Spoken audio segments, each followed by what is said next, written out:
Hi! Hello everyone! Welcome back to my YouTube channel. It's me again, Tinderang Ilocanos Vlog. Ayan. Meron akong isi-share po sa inyo ngayong gabi. Yan, hindi pa ako nakapag-ayos dito. Ito, for today's video guys. Ito ay healthy living. Health tips guys. Hindi po ito usapang sari-sari store ngayon. Ito guys. For today's video. Narealize ko lang guys ito healthy lifestyle.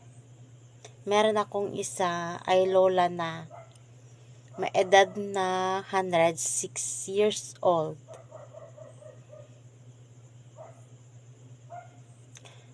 Narealize ko lang guys. Simula nung anong tawag dito? Nagkaisip ako.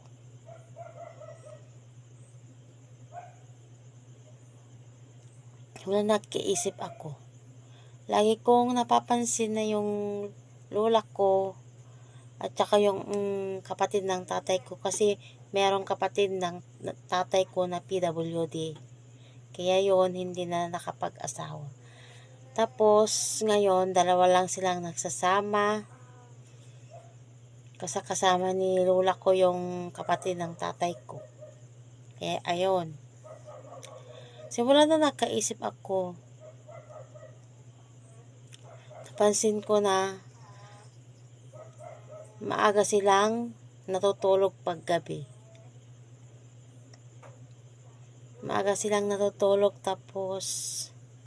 Tapos maaga rin silang gumigising guys. Tapos na-realize ko pala,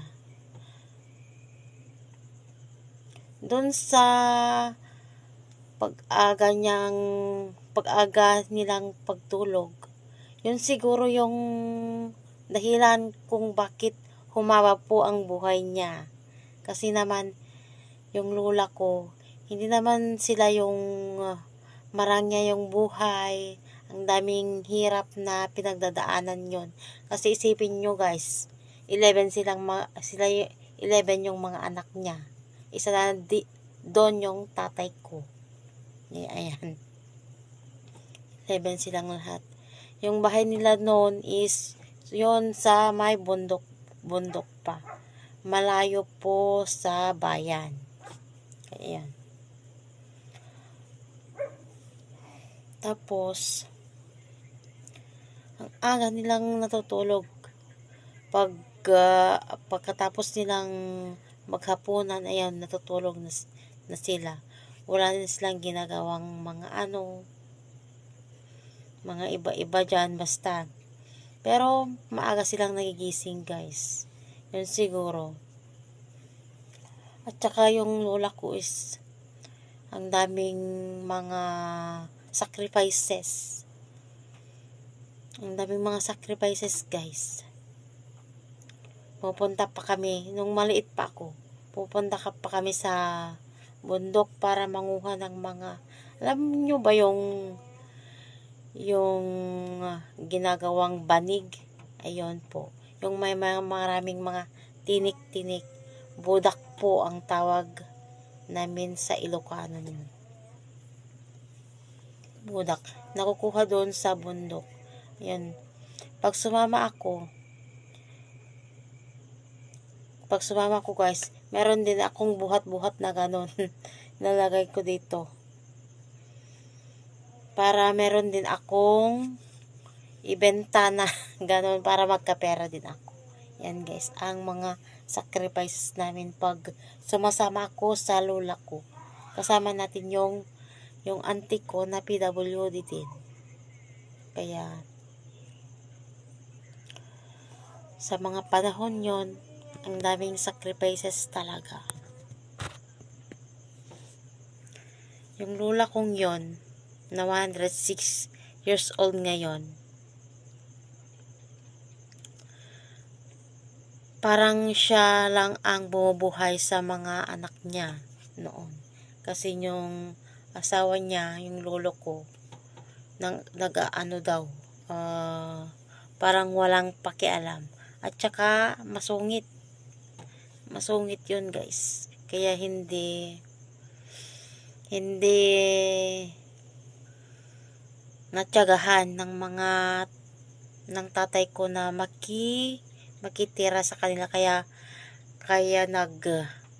maaga silang nawalay. Meron pumunta sa Palawan, meron nagtrabaho sa La Union, ewan ko yung mga iba, meron pumunta sa Manila, yan. Kaya naghiwa-hiwala yung mga magkakapatid guys. Kaya ayun, naiiyak ako minsan pag naalala ko mga sacrifices ng lola ko. Kaya yun, yan lamang po guys. Kung gusto nyo yung gayahin, kung gusto nyong gayahin na humaba po ang buhay nyo, rather, yan, matutulog na kayong maaga.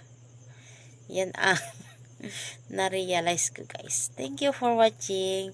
Please like and subscribe to my channel guys. Thank you and mabuhay tayong lahat. God bless us all. Ito ang aming lula. Ito yung lulang ko. Umay ka na umyan ditoy. Kat baka ito yung ano timuudi nga ilaw na kanyamin. Nga umyan na to yun. Yan nanti biya. Yan yung lulang ko kat 106 years old.